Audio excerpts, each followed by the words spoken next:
good to see you again. Ryan. Yeah, good to see you. You're like full of those fucking orange blue men, dude. I like it. Good to see you, bro. Still living in the same place, I see. I haven't left. No. Still murdering dudes. But the I lotion don't know what in the old basket. Jack Weston's doing, attempting to catch the audio like a buffoon. Oh, man. Look at him. Taking up my screen. Okay. Now, how do I get my video boy. there? You click on the stupid camcorder thing with the red line through it. Oh, yeah. There we go. Oh, look at your face. Oh, look at Jack. Fucking My man. pretty. What's up? Nothing much. Dude, yeah, it's definitely, I'm definitely Papaw when it comes to technology stuff like this. Yeah, dude. That's okay. Me too. For some reason, you look 90 plus 7, like a 7-year-old and a 9-year-old all in one. Right. It's great. It's great. Good to see you, man. How's life? Yeah, it's going well. How Nice about to you? meet you, Jack. I'm Ryan. Yeah. Hey, what's up, Ryan? I've seen you on a couple of the videos, and I'm definitely gonna need like. So you're from Southern Indiana, right? Yeah. Are you from Charlestown? I'm from Jeffersonville. Okay. But all of my best friends lived in Charlestown. So Okay. So I mean, the fact that like Southern Indiana is one tiny community, I have to know like why your name is not immediately familiar to me. Right. We will get into that, I'm sure. Okay. Yeah. Okay. Where's old Bateson? I don't In there know. baiting it. Dude, Baiting it. the light in Scott's face right now is so beautiful. It's actually really soothing. Does he not look like he's in a murder room, Jack? Now it's turning purple. Oh, and red.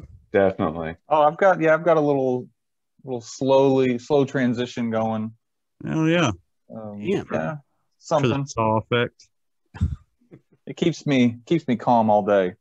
Right. Yeah. You do what you have to do. That's right. Should we try to give Bates in a minute? I just messaged him. All right, cool. Get me a little drinky poo here. Ooh, Jack, how old's your little one? You got a new one, right? Congrats. Yeah, she's 2. She's Dude, that's 2 in not February. fucking, that's not Yeah. fucking good, then. She's probably better than you, right? Yeah, pretty much. Walking, talking, Yeah. paying your bills, balancing your books. Went to the zoo today. No shit. First time I let her like out of the stroller at the zoo. At the Louisville Zoo? Went. Yeah. Yeah. It went like well, but my expectations were just like panic attack. So Really? it definitely got above that. So you helicoptering? I don't know. I mean, probably a little bit, but it's just like It's your first one, right? yes. Yeah. Okay. You have to helicopter. Well, Scott? I mean, what do you do with like a small human that doesn't listen to you, and you also have like a stroller with all of your, items in it or whatever? Like, Yeah. I don't know. I just can't like leave that and go run after something. My wife gives me a hard time because even on number 3, like I'm still kind of helicoptery. Mm-hmm. But I tell her, I'm like, look, I've got number of jobs, but my focus is keeping this thing alive in the beginning. So that's and so yeah, I and they try to kill themselves at any opportunity they can. They're like sheep. So, yeah. My buddy was Absolutely. like, said that like having a kid is like going to the zoo, and you come home with like a rhino, and they're just like, yeah, just like feed it and give it water and stuff. Like, So are you sure? did you actually get Sure I to see should the take animal? What's that? Or did you look at any animals, or were you just chasing? Is a girl, right? Yeah. Yes. Lula. We saw I a love tiger that take name. a shit. That's Thank beautiful. Hell yeah. Bengal or a lion? Bengal. Hell yeah. Yeah. Fucking Frosted Flake shit. It was doing like the little roar noises that made me think of in The Hangover, where like they're stealing the tiger from Tyson's house, and what's his name? Bradley Cooper's like humping it or whatever, and it makes little like "Arr!" That's what noise it was making as it was taking it down. Nice. Scott, how old's your youngest one? It's pretty fresh out the oven, right? Oh yeah, he's still curing. He was January was a year. Okay. So yeah. Wow. So you're not far behind. No. Okay, well, I thought all of you guys had like much older kids. Mine are all older. I have two kids, Lyra and Charlie. Lyra's 7, and Charlie is turning 4 next Okay. week. So, And Nice. Jack, I've got a 13-year-old and a 7-year-old as well. So Okay. bit of a 7 bit of is a- fun, right? 7's awesome. It's really the time when you can, hey, you should sit and watch this with me. This is like really awesome. Yeah. You know, and they sort of like they're just intaking information all the time. They're I still love- taking your word for it. Yes. And I know that's gonna fade, but Yeah. It does. They're so impressionable still too. And You got all boys, right? Yeah. Oh yeah. And I'm getting the benefits of, so with the 13-year-old, like so he's at the age where I can start getting into some additional things I like. So like, we can a little more lenient on like rated R movies and things like, so we were just watching The Descent movie from 2005. You guys remember, it's like a cave horror movie. And so we get to enjoy that stuff, but then, yeah, it's actually Ryan. the first movie I ever saw on Blu-ray. Descent? Oh, nice. Yeah. The Descent. It's a good movie. It was really saying- underrated. Yeah, Okay. no, I really enjoyed it actually. I was somewhere in Eastern Kentucky. I can't remember where. Well, it was at EKU actually. Yeah. And I wasn't studying there, but I was visiting. Yeah. Pull it but up so I can see it. I don't know. Oh, Let me okay. see the cover at Yeah. least, will you? But then to your point, Ryan, the 7-year-old, it's like everything's new, and so there's Yeah. new things for them, and they're like you can see their mind blown with cool stuff. So All the time. mhm. And I'm really curious how the difference is between having boys and girls. You got the complete opposite I got. So it seems like such a stark contrast to feelings and emotions and other girls being, just girls are stupid, man. Like they're just a train wrecks. I mean, my girls are super smart, but like emotionally, Right. they're just Yeah. constant I would- train wrecks. I always wanted like a mix because Yeah. I feel like that, did I just get kicked out? Oh, this is the screen share. Gotcha. Like the things that Chum's talking about right now, the thing with Scott, your situation is, did you see that SNL skit with who's he's in the Showtime series Donovan, what's his name? Like Liev Schreiber or somebody like that. Yeah. Mhm. But anyway, there was like a SNL skit where Kyle Mooney and somebody else were just like fighting down the stairs as they came in, and like the parents had like turned the hose on them to like get them to calm down. And I guess that's Step Brothers as well. But like that's what I imagine with all boys, that it's just like, you animals, stop it, like Mhm. once a week, because it's just like property damage and stuff like that constantly. It is damage and farts. And now a lot of this is my fault, like being a bad influence to some respect. But it is a lot of damage and rough housing, and someone ultimately gets hurt. And so I don't get the drama of what I imagine girls, and when I see like my nieces and the stuff that they do. And we miss out, but also, we have fun. I feel fortunate to have boys for sure. Yeah. See, I got the boy in the middle. That 8-year-old is a boy. That poor guy. So when he has a one of his homies over, dude, it's like the house is all of a sudden American Ninja Warrior, and they're all of a sudden he's got growing some balls when it comes to his older sisters and trying to punk them out and shit, and it gets a little wild, man. Like he really tests his older sisters and he gets shut down both of them. Like I got to limit it with boys, dude. The older two girls there can be a cackle of them up there.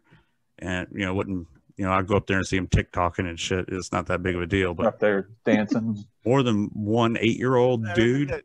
Like it's Nah, a verb now. I don't even know what that means. Like, well, they're just TikToking. Oh yeah, you catch them doing weird shit like that all the time. They're super girly, but they also fart a lot, and I'm sure they're comparable to, or worse, because now that they're 13 and 12, they're on periods and have women stank farts. Yeah, bro. Yeah, bro. Well, but the thing you said about as soon as you get multiple 8-year-old kids, like, don't you guys remember going over to your buddy's house at like 8 or 9 or whatever, and like their parents coming in multiple times, like at late when they're asleep and being like, "You guys have got to shut up and go to sleep." Yeah. Yeah. Well, yeah. That's a really good point, because my kids are 7 and 3, almost 4, so I would say 7 and 4, and bedtime is something that's really unique, I think, to an individual child. You want to create a routine. You need to have consistency, but you also need to have some windows available if someone needs a little extra support. Yeah, they have friend over though. That shit goes out the fucking window. Mm. You go in there and they got fucking, their pillowcases tied around their necks like capes and hitting each other with, I wouldn't even tell one of them's got a halo sword and the other one's got something that's not even near a sword, but he's using it as one. You know what I mean? It gets wild. Like one's on something high, one's on the ground, almost crying. Sometimes it's like you walk into some shit. It's cool, but it's totally different contrast for sure. It's just more destructive, like you said. Testosterone is real. Fucking animals. Yeah. In males? How's the puberties with the dude? Is With that awkward? with Nolan? Yeah. No. He's pretty funny. He's. I have something to say about it, but yeah.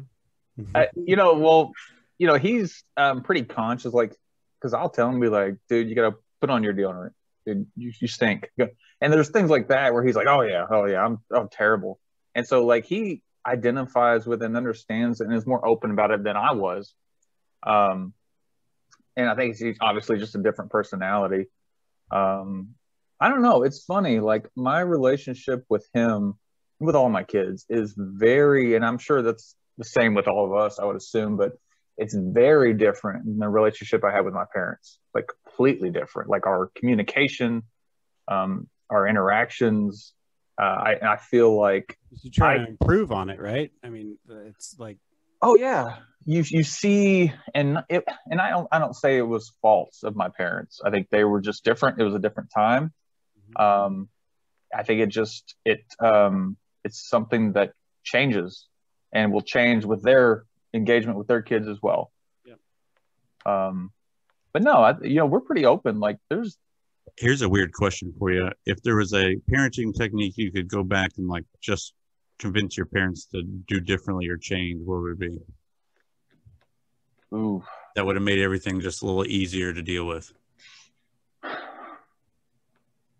So I'll go, but mine's like also weirdly. So my dad is, like Army brat. He was born in 45. So he's kind of like, he's kind of older, you know what I mean? And yeah, like, I was born in 46. Okay. Yeah. So it's just that kind of like boomer, and, like his dad was fucking through the Depression and World War II and shit. So, like not a lot of I love yous coming through. I'm not saying that's like bad or anything. Because, I definitely didn't feel like I was neglected or anything. But anyway, it was definitely like just left to my own devices for the most part. Yeah. And so that was definitely good. It's truth right there. In certain aspects, but like other aspects, like random thing I just thought of, like I never filled out the proper paperwork to like get a scholarship. Like you had to fill out that like FAFSA or whatever. And like I could just never do that because there was like one roadblock I ran into, and then I was just like, well, what am I gonna do?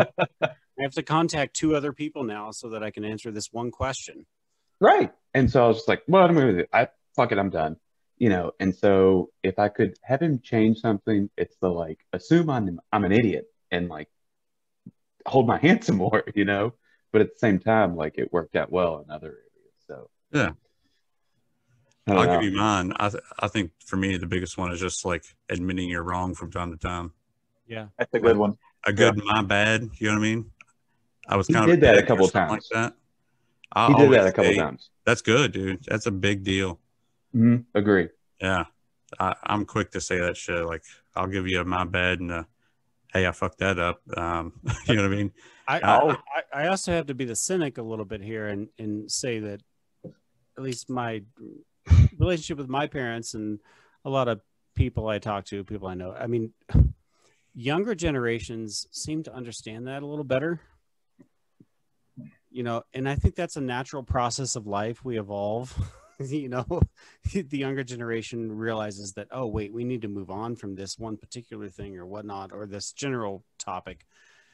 But like, my parents have never really said sorry to me for anything.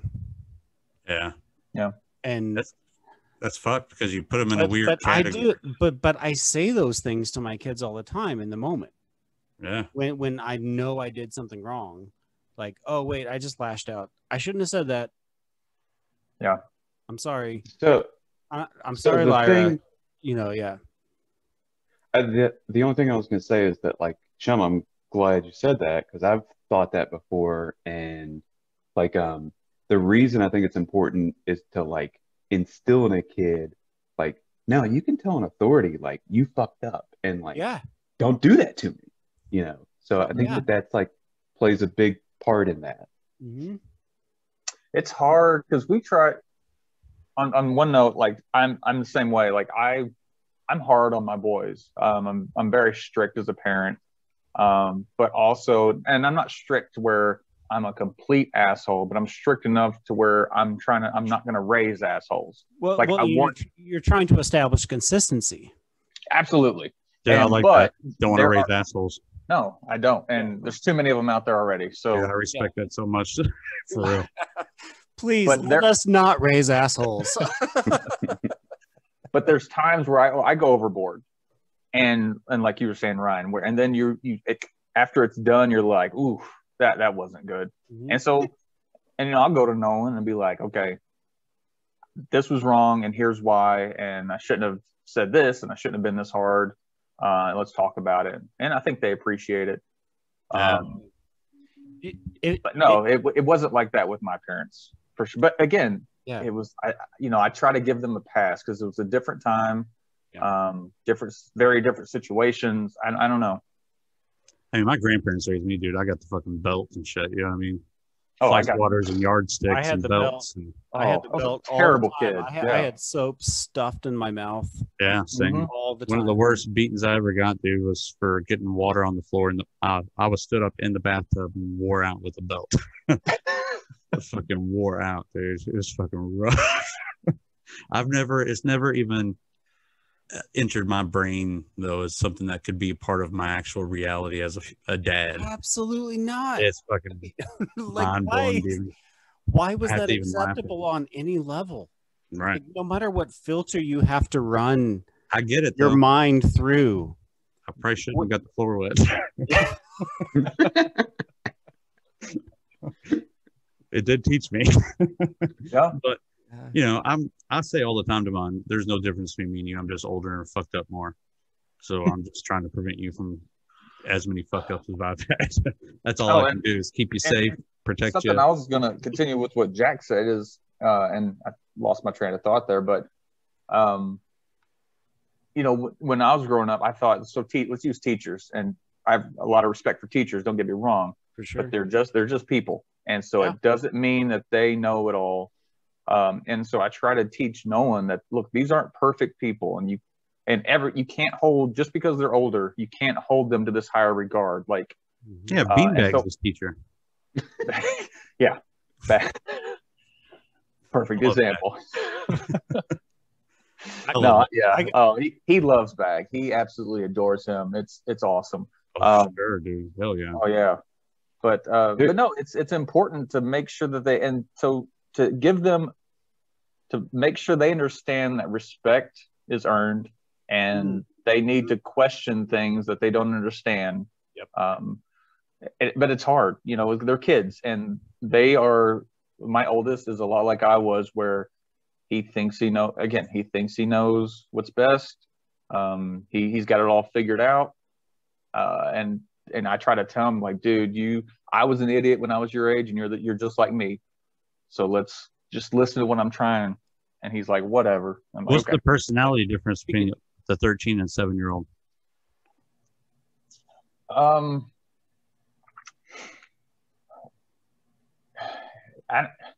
In many ways, they're both like quirky. They both have a great, and I'll brag about my kids, and I think the world all of them, the time. Oh yeah. But they've got a great sense of humor. But it's weird, like Nolan is definitely a bit more nerdy, and into, like, obviously he's video games and techie, and Flynn's getting there, but he's definitely much more of a sports and physical. But I don't know. Yeah, they're different personalities, but then again, when they're together, I mean, they play off each other left and right, and so it's this weird mix. Have you noticed they learn differently? Do they respond to discipline differently? Do you discipline one different than the other? I've had to discipline Flynn much more. Nolan was very mild-mannered, and very obedient. Flynn was okay. Connor is a shitstorm. Just whatever he can do, and he just looks at you. He's like a cat where he looks at you and knocks something off. If you say no, he'll say no, and then throw glasses. I mean, just whatever. That's the 3-kid progression, right? Because like the oldest one is like the firstborn and like the pleaser, like and the middle one's like, it's getting, go fuck yourself. Yeah, and then the third one's just like bananas. Yeah, so I got 4, so there's. What do you do with 2 though? Because I mean, I have 2. I mean, I had a stepson, but I also had a divorce. I don't want to get into that, but you got both genders too, though, so that makes. But I have both genders, and so both of them, like the 7 and the 3-year-old, interacting together. It's frustrating. Who's the oldest? For both of them. Lyra, the girl, is the oldest. Okay. Named after the Golden Compass, and Charlie, Charlie and Chalk Factory. Nice. I think that's the way to go, though. It's turning 4 this week, but they have beautiful moments together, moments where they do actually connect, because they're really only 3.5 years apart. And in that sense, I feel lucky because that I only have 2. I look that's at the mom junior setup, and like that's a lot. Yeah, especially the spectrum being 13 to 6 or 1 exactly. Having a 2-year-old. I mean, that's. They're playing the mom role a lot. To Charlie, do you find Lyra playing the mom role? Yeah. I think that gets into some things. No, my oldest does it too. Okay, it's the mom junior. I want to hear about it. Yeah, I do. I do find that a lot with Lyra, only because she's 7 and she has learned a lot. She reads a lot. I mean, we're a reading house, so we read a lot of books. Yeah, and that's awesome. Honestly, for kids, we read a lot of fantasy books. I mean, I remember when I was 5 years old, and my dad would incessantly read to me from The Hobbit. Wow. And I loved it. Every night going to bed when my dad read to me from The Hobbit. Didn't happen every night, but I mean, that was like a cool thing. So that's one thing I impart to my children is like, we read The Hobbit. Do you know how cool that is, dude? We read about like Norse mythology and stuff like that. That shit's awesome. And both Charlie and Lyra love it. Both of them do. And so that's a connection that they have together. When they're playing together, that's a different thing. Because Lyra's into other things and Charlie's into what Destruction. Yeah. That's all. We got the new Power Wheel back there. Dude, Badass. I've been saving up for this, and so his birthday is Thursday, March 4th, and dude, you can like program music into it. You can like, it goes 5 miles per hour. You can put Fuck 130 pounds on this shit. It has trunk space. This is a good segue question. Scott, do you find yourself wanting to like not live through your oldest, but like get him stuff that you thought was cool just because you think it's cool and you have no idea whether you like it or not? Yeah. Like, here's fucking He-Man. You're gonna like this. So I do. So I don't think I try to live through them too much because I try to be conscious of that because I do see that in other situations and I'm like, oh, let the kids be their own. But Yeah. I do turn on, like, I'll put on classic 80s cartoons like The Legend of Zelda or He-Man or something He-Man. that I watched. And I'll turn it on and see if they take to it. Right. And sometimes they do. And so if they don't, I'm like, okay, well, maybe that's just not your thing. But a lot of times they're drawn in. And then we listen to a lot of like 80s music. And so there are things, and we watched Labyrinth not long ago, and we watched like the movies I grew up with. One of the best, Jennifer Connelly and David Bowie. Give me, We So I watched a guess I family movie do. earlier. Fucking Drumline. Which one? Oh, Drumline. That's what we watched earlier. Swear to God. Nick Cannon. It was pretty good, bro. You can't go wrong with Nick Cannon, you know. Yeah. Like all six of us. Drumline. Don't hate. So yeah, I family. push things that I liked, but I try to let them also, like, you know, if they want something, okay, great, let's figure it out. Let them influence you a little bit. What about dressing style? They do their own thing. We do. But you know, that's a funny one because when I was Nolan's age, I didn't wear jeans because I thought they didn't look cool for whatever reason. And so I wore corduroy pants. Like that was my go-to for the longest time. And so that's at 13. It was at just below 13. Okay. So right about, and so now he's the same way. Like he wears khaki pants, like the same pants every day. And I'm like, dude, you have jeans. He's like, no. They're pretty restrictive, bro. At 12, I only had sweatpants. I'll tell you, dude, you want to hear a fucked up clothing story from school? This is some true shit right here. So grandparents raised me. I don't know if you can actually hear me or not, but Dude, okay. So freshman, 8th grade going into freshman year. All right.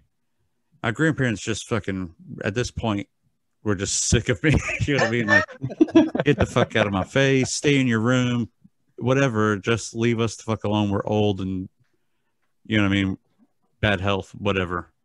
So instead of taking me clothes shopping for school, my grandpa just got fed up with me bugging him about it. Went to Kmart. I swear to, dude, I can't. This was traumatizing. He came home with 4 silk button-up shirts Nice. and a pair of Kathy Ireland women's running shoes. And all in a Kmart bag. Tossed it to me like I should be fucking grateful. And it's like, there you go. There's your new school clothes. I don't want to hear another word about it. And dude, talk about the shame I felt when I fucking like started looking at it and like, I guess I got to try this shit on. Because those 7th, 8th grade KJs that I had, my toe, you know, big toe had already popped right out. And I had to go with the Kathy Ireland's to make it fucking work, bro. It was brutal. But you know, terrible, dude. Fantastic though. It was one of those like I had to fucking work with it, man. Hey, work with what you got, you know. Well, I rolled with some high water shit from the year before. I didn't give a fuck. I wasn't wearing that shit if I could avoid it. So Go ahead.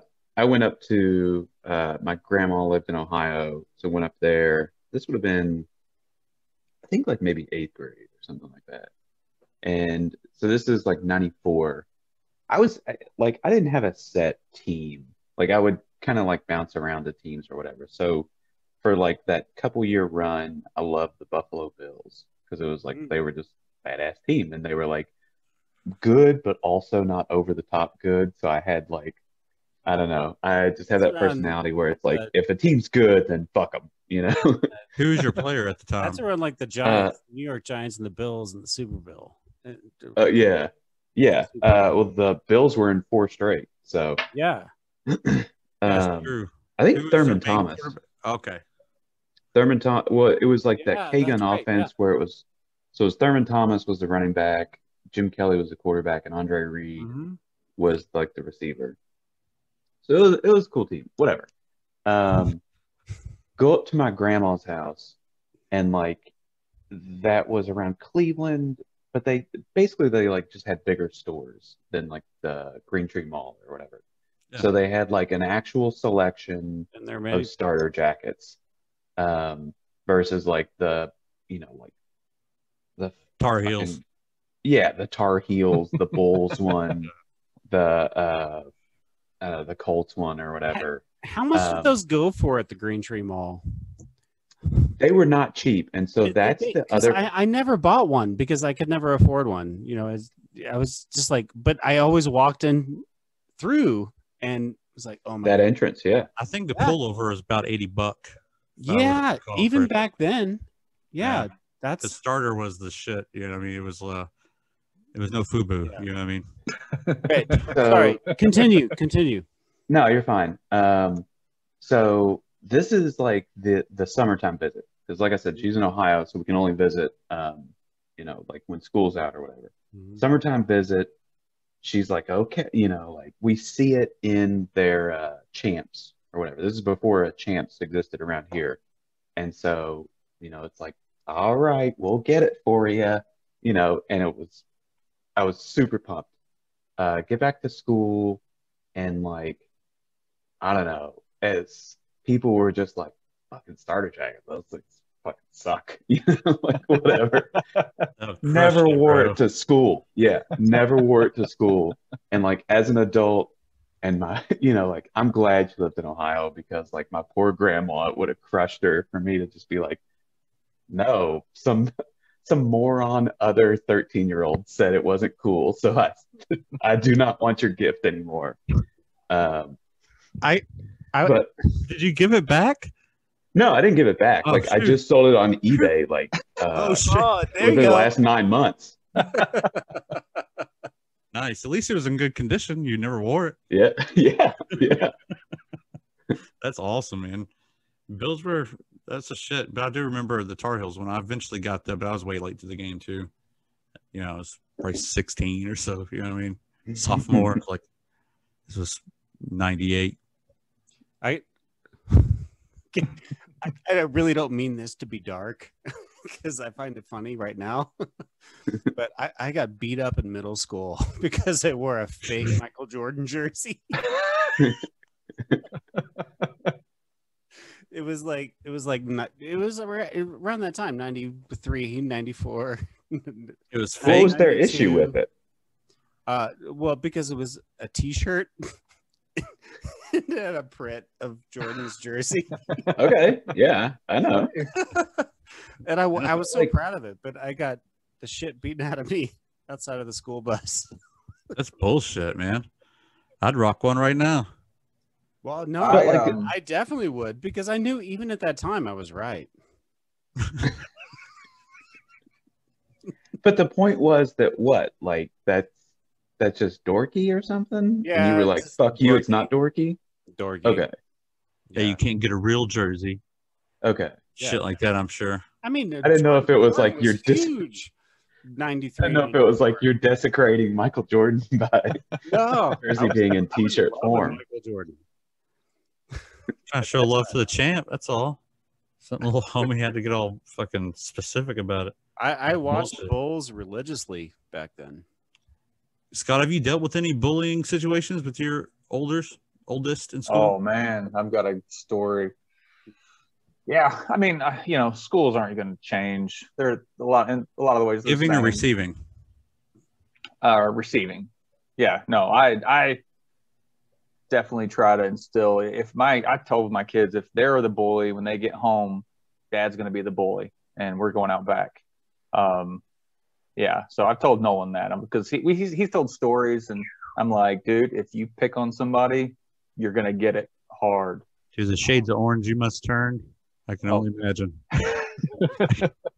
No, so Nolan, and so this is one of those, I don't condone what happened, but I was proud at the time of what he did. So he was on the bus, and there was an older girl, and she was a bigger girl, picking on him on the bus. And so he would come home crying. And this was a couple years ago. And I'd be like, if they're not going to do anything about it, and we have to send notes and talk to people. I was like, if they're not going to do anything about it, dude, just you have to stand up for yourself. At some point, I was like, I want you. The worst that happens is, heaven forbid, you get punched or something. It's going to hurt. It's going to suck. But you got to learn to stand up for yourself. And I'll support you in the end. Yeah, I told him, and he's like, I'm afraid I'll get in trouble. I'm like, no. If as long as you're not the bully, I'm behind you. Nothing's going to happen. Yeah.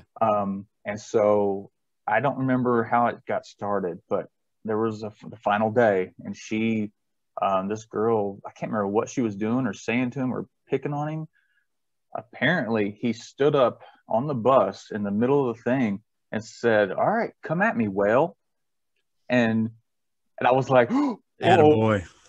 And apparently she went, then she didn't know what to do. So she sat down, and then she went and complained to her parents that he called her a whale. Yeah, and I was like, dude, don't. Yeah, I was like, you can't call people fat, or you can't. But yes, you can. at the same time, good on you. All right. But did the parents come to you and say, "Hey, no. Nolan called her a whale"? Right. Nope. Right. So, and if they did, well, we would have had another discussion too. So, right. But no, I was like, boy, there's some dumbass parents out there, bro. Oh yeah, there's some real dumb parents, bro. And we had a couple at school. We've had a couple others at school, but I've told them, and I was like, dude, all you can do is say something to the teachers. If they're not going to do anything about it, you just can't let someone put their hands on you. Well, that's it. That is, quite frankly, a big problem right now in the public school system. At least where I am, I've had last year, my daughter in the first grade was stomped on by a kid. Oh, wow. On the playground and it's someone, I know who it was, but the district is not allowed to give any of that information out. They're not allowed to give that but I knew who it was because I knew the parents, and my daughter told me. Yeah. And so there's no recourse that I can possibly take, but like how can you possibly manage those kinds of situations, those bully kinds of situations, in a responsible manner where both sides get to say what is the truth, and then someone gets to determine it? It just doesn't make sense to me, because in that situation with my daughter, nothing happened at all. She was stomped on in the face by a boy her age on the playground, and nothing happened. So I don't know what you're supposed to do about that. I mean, mine, because mine are older two are girls. I'm a dick. I don't know. Maybe I should be more of a dick. I've learned. I got where I've gotten with just my gift of gab, being able to talk to people, and understand social situations. Because I'm not hard on them, but we have expectations. You know what I mean? Like grade wise, production wise, member of society wise. You have to. So when there's a moment where they're feeling like somebody's digging into them, and it's usually girls on social media, or just cliquey girls, school nonsense. Mm-hmm. But it's I'm quick to remind them, and this sounds horrible, but I remind them to compare themselves.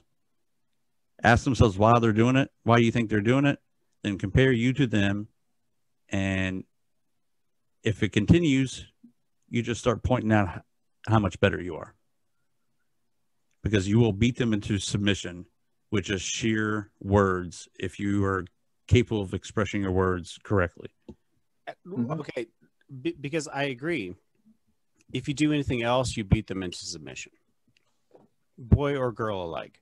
Yeah, because girls don't put hands on each other. Really, they're not physical. Yeah. It's all words and self-esteem shit. Yeah. So you got to remind them, like, look, they're not better than you. You put in work. You do X, Y, and Z. Are they putting in more time than you? Do you think they're better than you? No.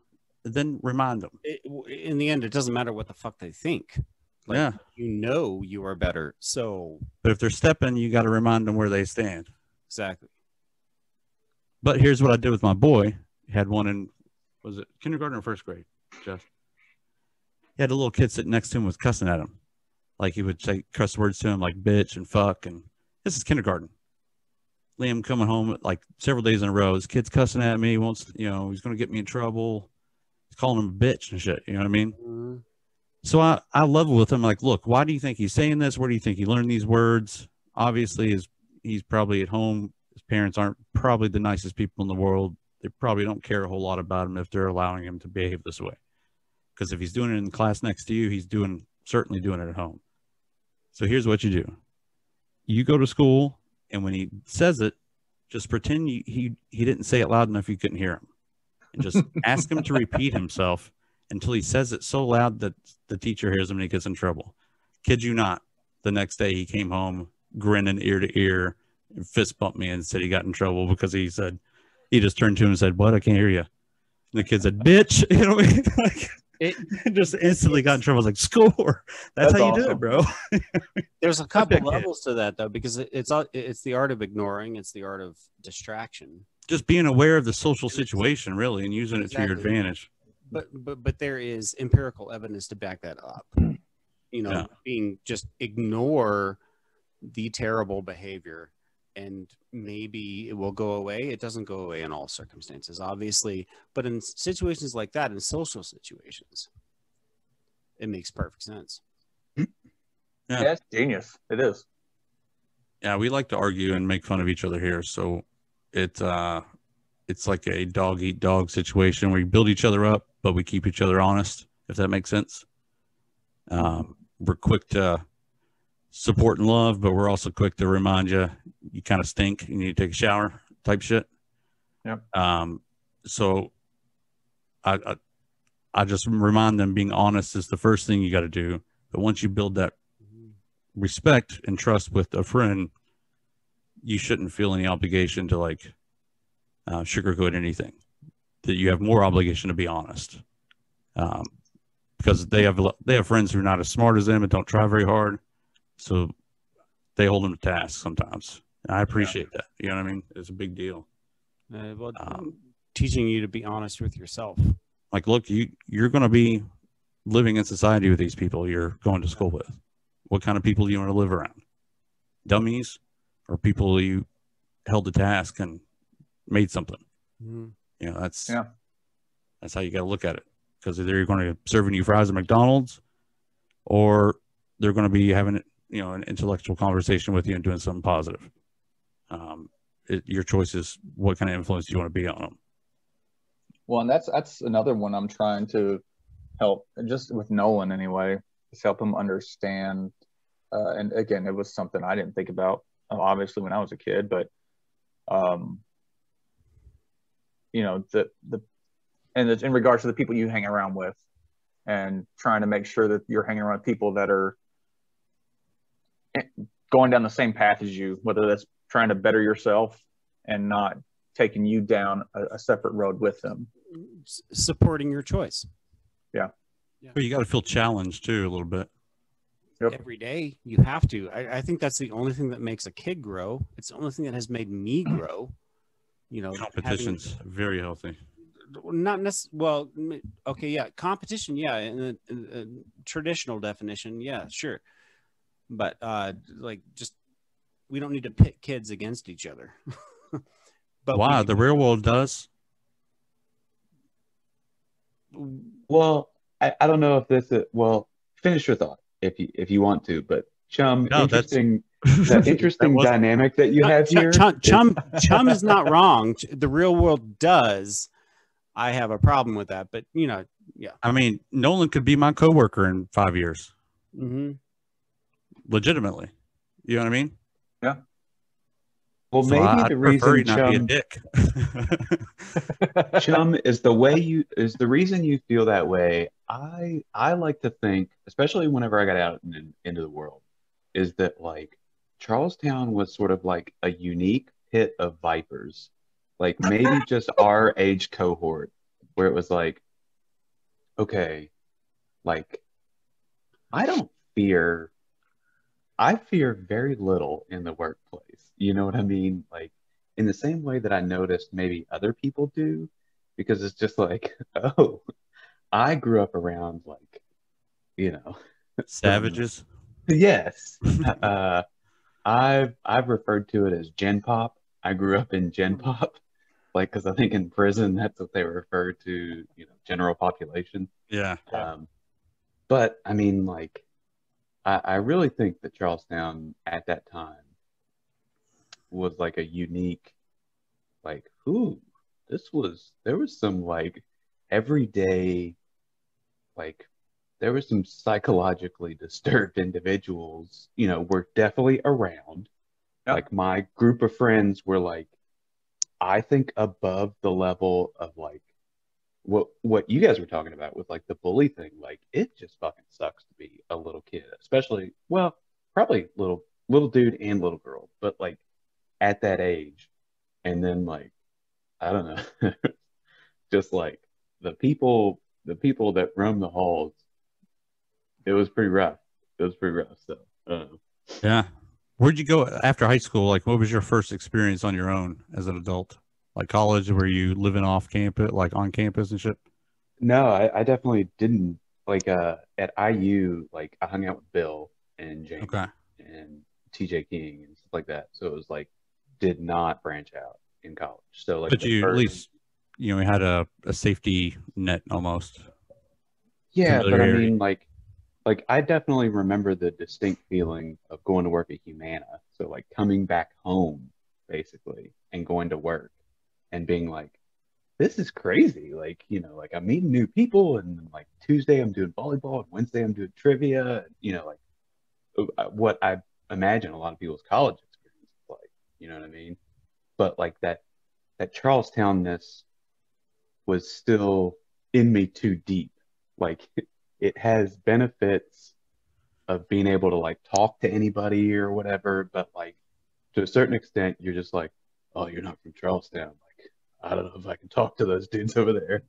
So like, it can manifest in different ways, but like, I would say that Humana was the time whenever I like was out on my own, I guess.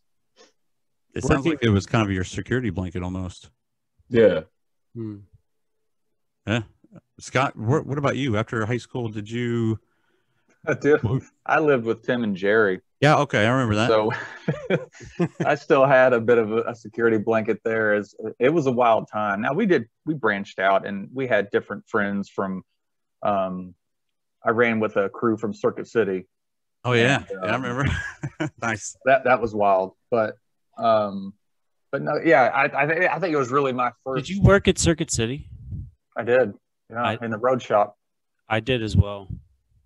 What when in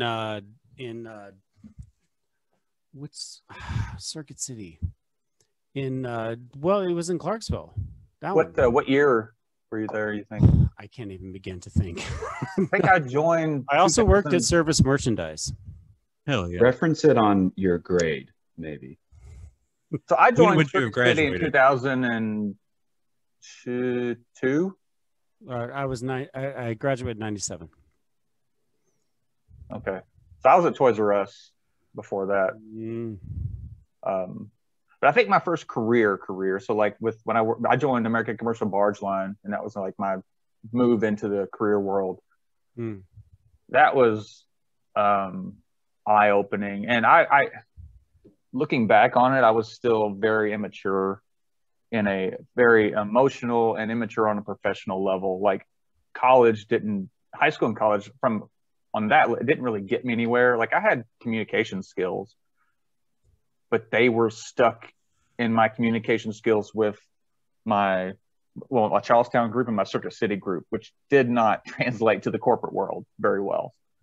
And so I had to kind of relearn some or learn new skills to progress my career, so to speak, and kind of, I guess, get where I'm at now. Jeez, I really felt like I like had the opposite side of the track story. Jesus fucking Christ. My first job was Subway. Phew. I've been working since I was 15 years old. First job, Subway. I was a ward of the court. I was a sandwich artist. Yeah. I was adopted at 10, a ward of the court at 16, and homeless at 17.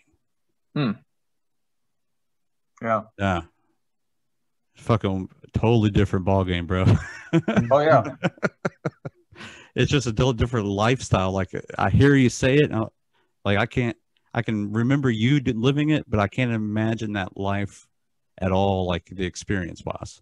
Sure. Because to me, it was just like, who are these people? Like, I may talk to, other than you and Bag, Jeff O'Brien, is the only other person from high school I actually speak to. Yep. Well, that's the thing is, wild so shit bag. Are you talking about like the C-Town influence? No, I'm just talking about like, as like coming into adulthood, figuring out who you are. Like, it seems you guys had such a well-preserved, you know what I mean? Like, yeah, seems so safe. Yes. So, I mean, it's definitely like, I bet Scott has the same thing, but like, you look back and sort of run yourself down or like, I was such an idiot, I was so immature or whatever. But it's like, I don't really think I was, but like, that's what I would say about me as like a 25-year-old. It's just like, it's amazing that I did not like burn a house down or, something horrible.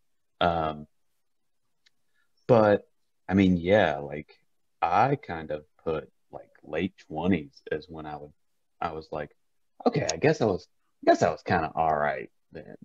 Like modern me thinks like I was all right then. Before that, like that dude sucked. Yeah. So it's when you start to feel like you're coming into yourself, being comfortable with yourself type shit. Yeah. I'm cool with this kind of dude now. I really 30 seemed to be kind of a turning point for me. I think I can, like, I still don't have it all figured out by any means, but I think at 30, I was more along the lines of figuring out who I was and who I needed to be for a husband and a father as well. And still figuring that out, but I think that got me on the right track. So what age were you married? 24. Okay. And looking back, I'm like, whew, I don't know how I made it. And just a lot of 35. Yeah. Okay. Yeah. But again, it's a journey. And I, try not to regret anything. And try to look back on it as like, well, that was a ride. But at the same time, it's that craziness led me to so many fun experiences, man. Like, the most random shit you could ever fucking imagine. Waking up in people I didn't know with homes and shit. Like, dude, it was fucking wild. But you made it, That's Hell the yeah, thing. dude. Had a fucking good ass time doing it. Yeah.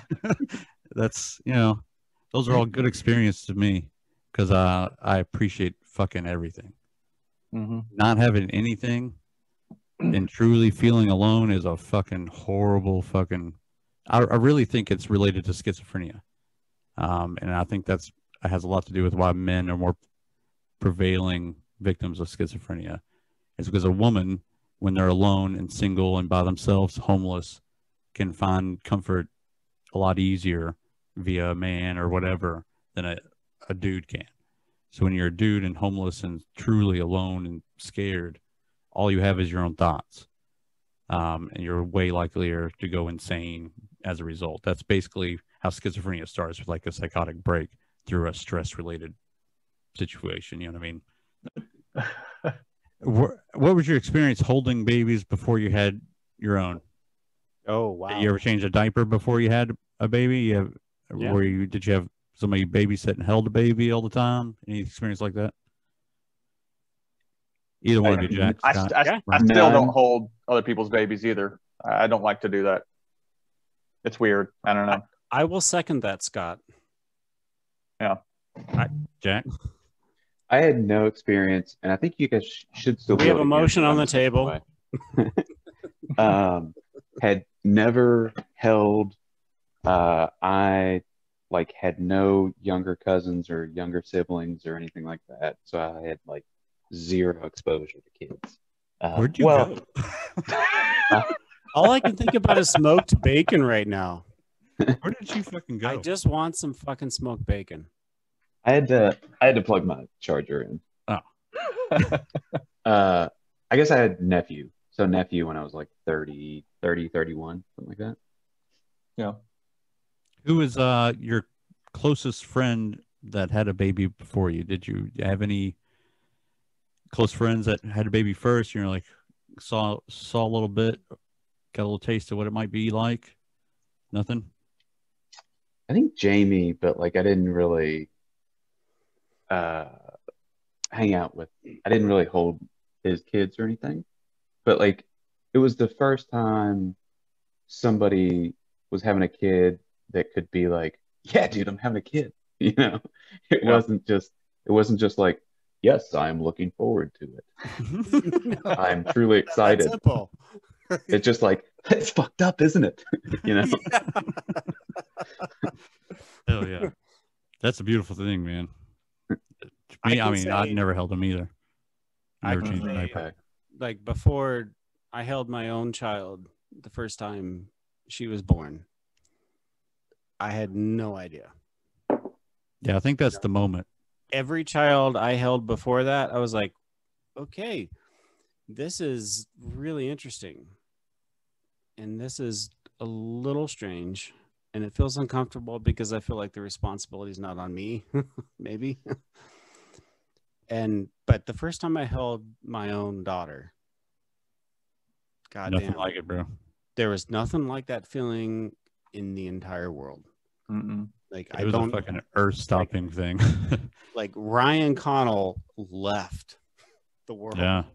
And it was just and ultimately that's what destroyed the marriage. But anyway, Ryan Connell left the world, and it was just okay, you're my number one. Hell yeah. Okay. So go ahead, finish your thought.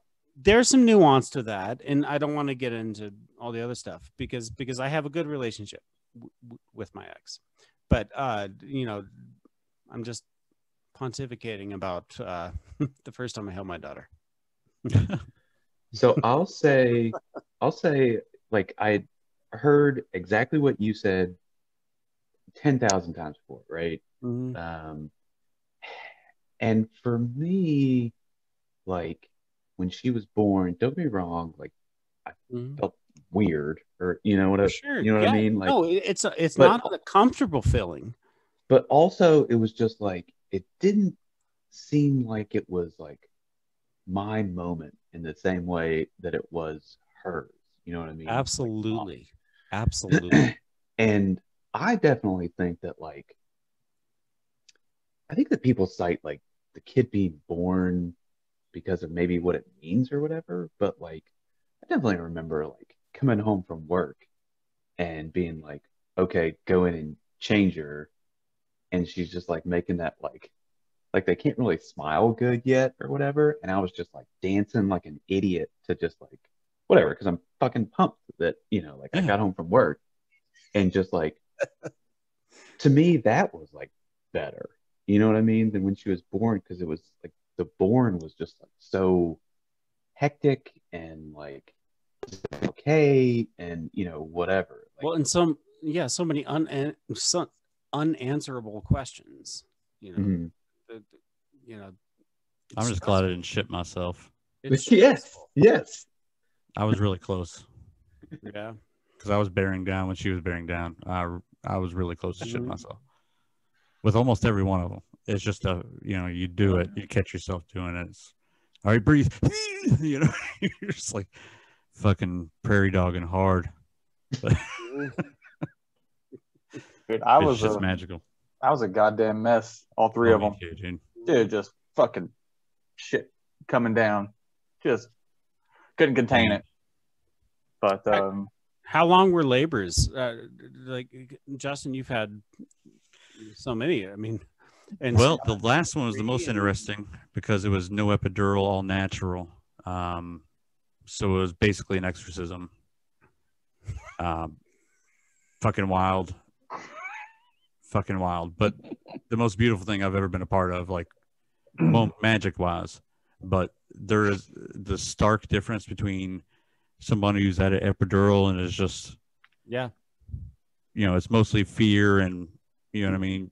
When you got an epidural going, a lot of it's just fear and just focus on getting the task done. But when there's no epidural, that's animal shit because it brings out it looked like a fucking exorcism, bro.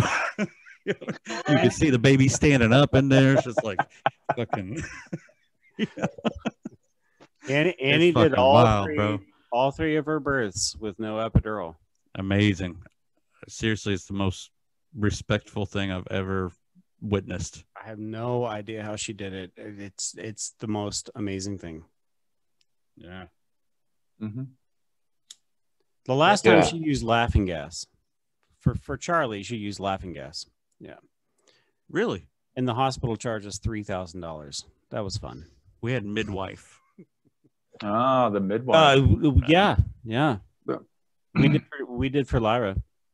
I mean, none of them were born in like a bathtub or anything. It was all just normal shit. But midwife instead of normal OBGYN or whatever, if there is a difference.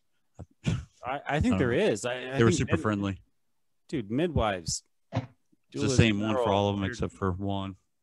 And that one was like the protege of the older one. So they are trained in their art. Yeah. And they're trained to support. And it's a beautiful thing.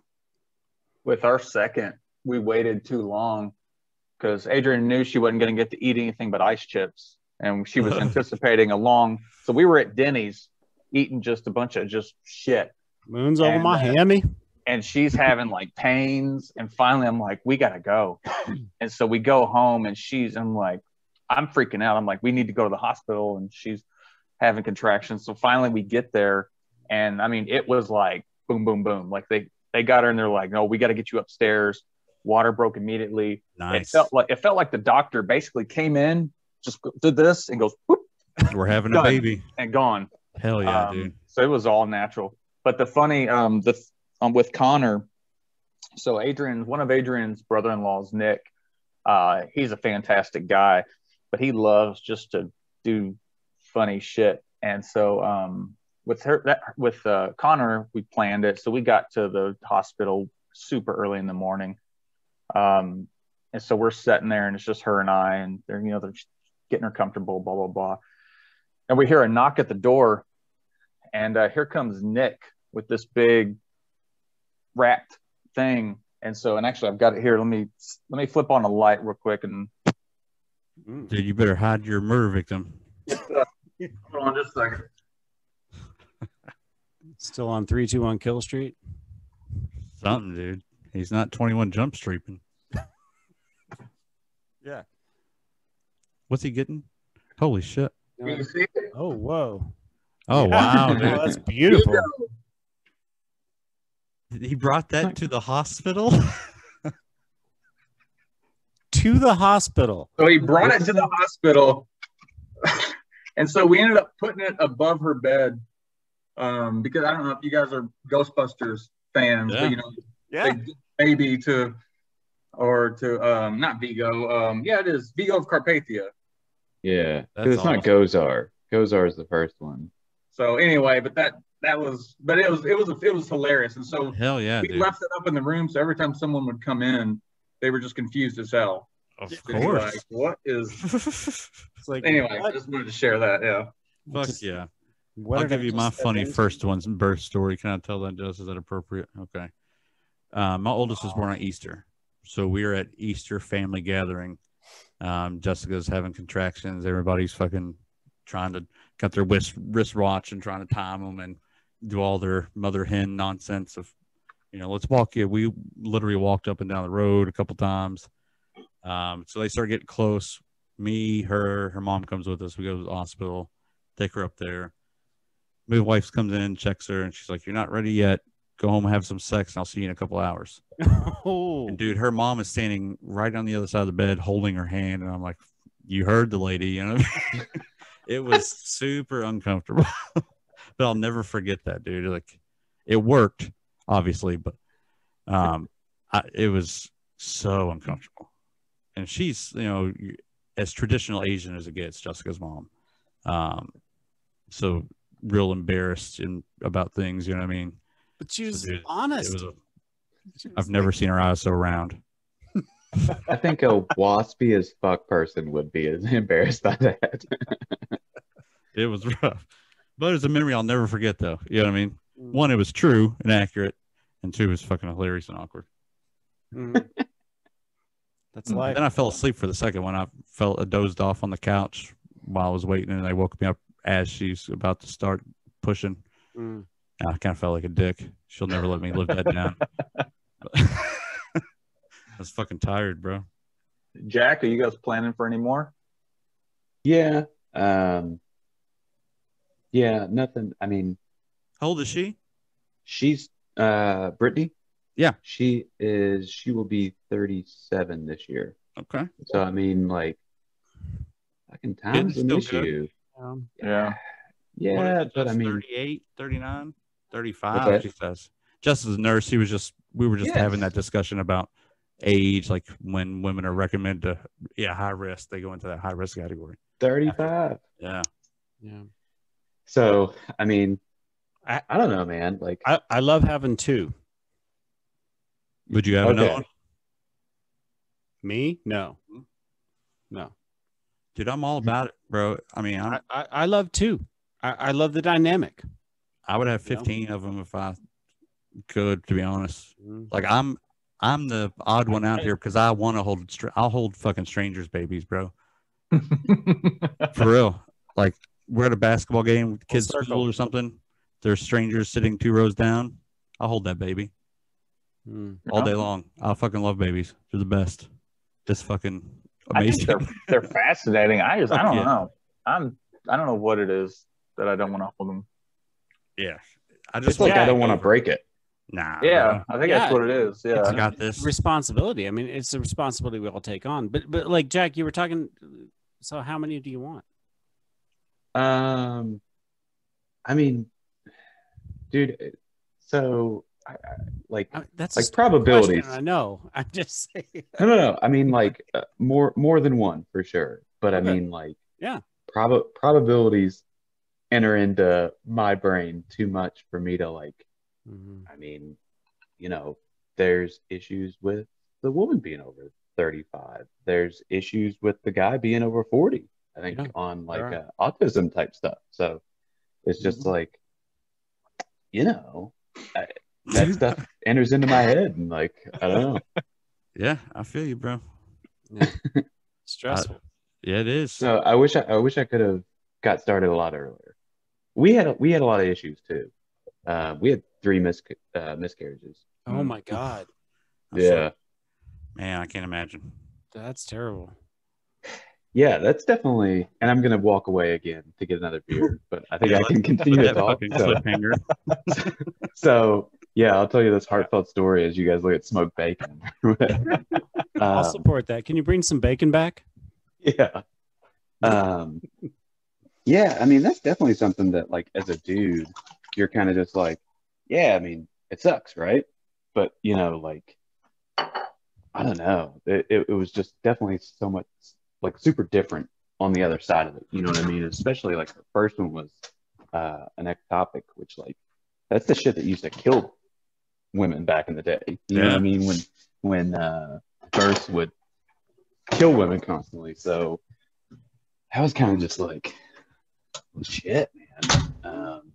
And then having 3 of them was just like, I don't know if this is gonna happen.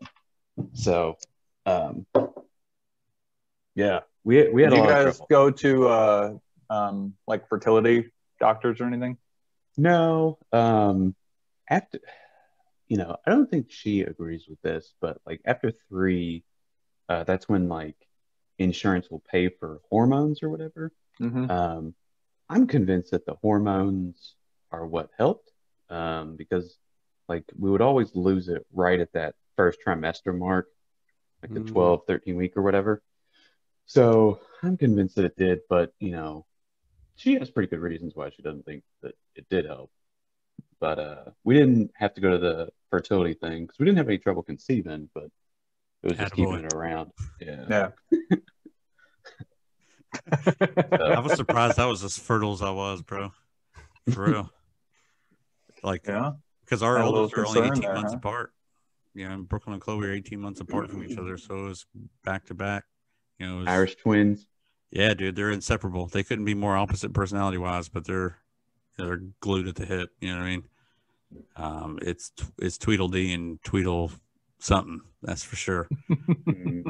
But yeah, I feel like I had to like be concerned about having a ton of kids. You know what I mean? Like I could easily, looking back, like I probably could have 14 of them by now. Like if we didn't, make a huge conservative effort to keep the numbers down. You know what I mean? Chum's fertile like Myrtle. It's like throwing water on the mogwai? Yeah. It's not a Mormon though. Fucking nuts. But I would have a bunch of them for real. I'm a big baby. I don't know. It probably has a lot to do with my fucking weird upbringing. But I feel like that it's in me to be like a sage of dads. You know what I mean? Like I want to take care of everybody else's kids too. I see a lot of fucking unkempt and uncared for kids in my kids' lives. Oh, and it breaks your heart. That I want to adopt every one of them. Mm-hmm. Yeah. I don't know how many times I've actually said that out loud. Like, why don't we just adopt her so she can live here and we'll take care of her and show her how to be loved or whatever. Like 1,000 times. Like, I want to rescue them all. For real. I feel like I can't cut out enough time. If we had another one, then the others are gonna, and maybe they probably wouldn't, but I feel like they would suffer from not getting the attention. I think that's a big consideration. Yeah. So did your wife go through that while she was pregnant with the second one? I don't know how I can love more than one. I don't know if the other one's gonna. No, I don't think so. If she did, she kept me out of the loop. But no. Just did that hardcore. Really? Yeah. I mean, it's just like a routine thing. Yeah. And I just like, dude, we already got 3. So, you're doing just fine with it now. It's not like it's going to be any different. It's actually going to be a little cooler because there's extra. You know what I'm saying? Yeah. Yeah. Jess is the coolest. She's sitting right here. She's super cool, bro. Dude. That's literally the most thankful thing I have is she's the best mom I've ever fucking seen. You know what I mean? Mm-hmm. Like we haven't had a kid-free night in almost 10 years. She's homeschooled all 4 of our kids this whole year while working full time and going to school. And she's a fucking beast, dude. She like feeds me, takes care of my ass. I can't compliment her enough. You can drop them off over here. You guys can have a little date night. I mean, I'll just forget where you live after I drop them off, though. That's the thing. You'll time is it? Going on a date night and talking about the kids the entire time. And honestly, we've had some time, like hours. You know what I mean? We'll drop them off and go do something or whatever. But I'm not complaining. Like I love my crew, bro. Like there's nowhere else I'd rather be, for real. I got my bubble. Everybody else can fuck off. For real. That's kind of how, I'm not trying to be a dick, but ain't nothing taking me out of here that's more interesting and more fun than I got. That's something really special. Mm-hmm. No, absolutely. But I wish it kind of makes me agoraphobic a little bit. I've noticed. Mm-hmm. Like I've noticed that as I get older, like I enjoy being home. I mean, and I think, with all the bullshit of 2020. We were home anyway, and so that's Yeah. probably grown on me a little bit too. Where I I'm like- like, yeah, I got everything I need here. Yeah. I like being able to influence my own life rather than having society influence it. You know, so I go out to the bar and I'm talking to people, and then I get another drink and another drink and another drink. But when I'm at home, I can pace things to how they're the most comfortable. That's why I love being at home. Yeah. You know, I can do whatever I want, basically, you know, as long as I take care of my kids, do what's important, and then it feels good to not have to answer to anyone but my children and myself, my own standards. You know, that feels good. Mhm. Lowered expectations. I got to keep myself out of my own head because like this thing is just like horrible, Oh, dude, it's my worst enemy. right? So for just being like, you're fucking this up, or No, or you know, just like this is actually terrible, or you know, something Really? like that. But like having, I don't know, that's the way that like I don't consider myself an extrovert, but having like talking to other people, you know, like I'm happy doing that. You know what I mean? So Yeah. like I definitely have seen like days at work where I'll just like be playing, I'll get like a couple like Dylan albums like play through like before lunch or something like that, and I'll just be like, fucking which people. one you play? I'm like the mid '60s trilogy kind of guy. I guess the angry young man phase, the bringing it all back home, Highway 61. Blonde on Blonde, still my favorite. But Really? Because that of the three, that's like my least favorite. oh, Fight. I'm I think I'm Highway 61. I do like Visions of Johanna is like one of my favorites though. It's a great album. I love it. Blood on the Tracks, great album. I'm a sucker for Nashville Skyline. Okay. The Blood on the Tracks thing. No, Nashville Skyline's good, but Okay, Blood on cool. the Tracks, Blood on the Tracks is like the one that like is good, but like I just feel like, you know, like I'm like it's good, and everybody else is like it's so awesome. But it's better But- live. Okay. Yeah. I mean, I had the Shelter from the Storm live for whatever reason, but anyway, I was much more That the was a first two, tangent. I think. I apologize. No, Continue. let's do it.